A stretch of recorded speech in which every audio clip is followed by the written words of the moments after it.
Hello friends, welcome to my channel. Friends, మనకి నిన్న second పేజ్కి సంబంధించి కౌన్సిలింగ్ అయితే కంప్లీట్ అయిపోయింది కదా. మనకి సెకండ్ పేజ్ కంప్లీట్ అయిన తర్వాత ఎన్ని సీట్స్ మిగిలాయి, ఎంతమంది హాజరయ్యారు, మనకి థర్డ్ పేజ్కి సంబంధించి ఎన్ని సీట్స్ ఉన్నాయి, థర్డ్ పేజ్ ఎప్పుడు వచ్చే ఛాన్స్ ఉంటుంది, ఇలాంటి డీటెయిల్స్ అన్నీ కూడా ఈ వీడియోలో తెలుసుకుందాం. వీడియోని అయితే అక్కడే స్కిప్ చేయకుండా వినండి.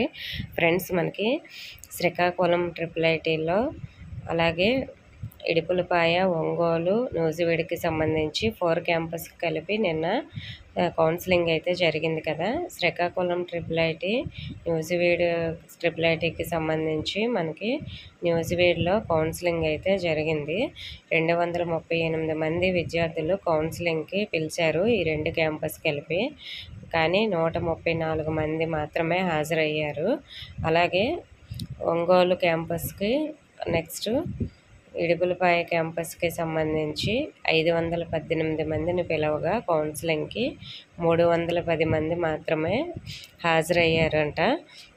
మిగిలిన సీట్లను 3వ విడతలో భర్తీ చేస్తామని చెప్పారు.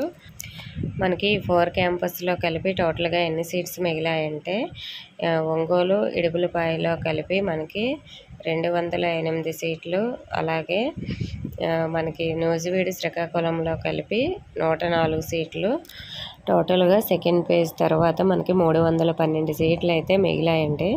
అంటే థర్డ్ పేజ్కి 312 సీట్లతో భర్తీ చేస్తారు.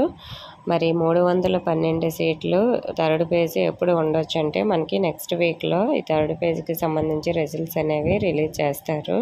దీనికి సంబంధించి డేట్ వచ్చిన వెంటనే నేను వీడియో చేస్తాను.